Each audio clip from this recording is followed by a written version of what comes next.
Omuwanika w'ekisaawe ky'Nakivubo Hajati Minsa Kabanda avuddeyo n'alaga obutali bumativu eri ekitongole ekiyooza kyemisolo ekya okutegeeza nga bwe kigenda okuwamba ebintu bye wamu n'ebyeyali mukama we Ssembatya olwebigambibwa nti beyama okusasula ensimbi ezaali zibanjibwa ekisaawe ky'Nakivubo. N'abo bonna abayogera ne bamugamba nti kati teekayo ebintu by'osasule ebbanja ly'Nakivubo kabeera Abudussalaamu tabiteekayo ajja asolooze kabeere ku board members kubanga oli twabuuza ani anaateekayo ebyo banna baagaana.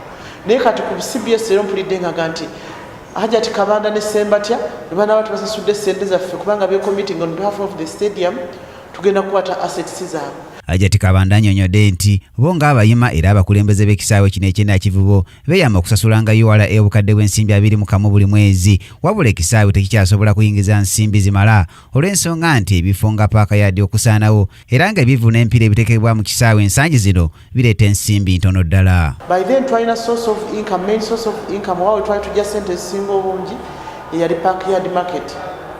Nga mwenna bwe mumanyi nti backyard market baagyokya kati emyaka 2 emabega twali tetukyalina we tujja ssente kubanga backyard market twajjanga milioni 21.5 nga zigenda direct ku account ya URA. Bwe baagyokya nga tukyalina we tujja ssente ezo ne tuba nga tunoonya wano na wali.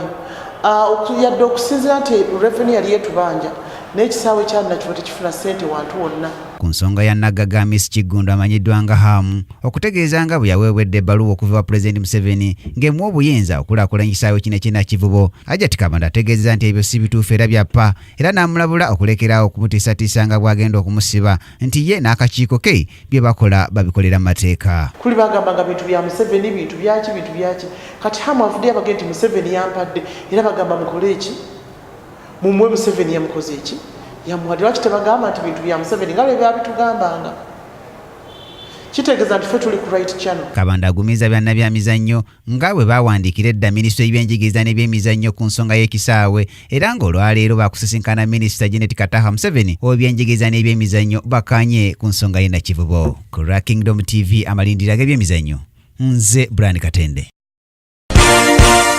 This is Kingdom TV.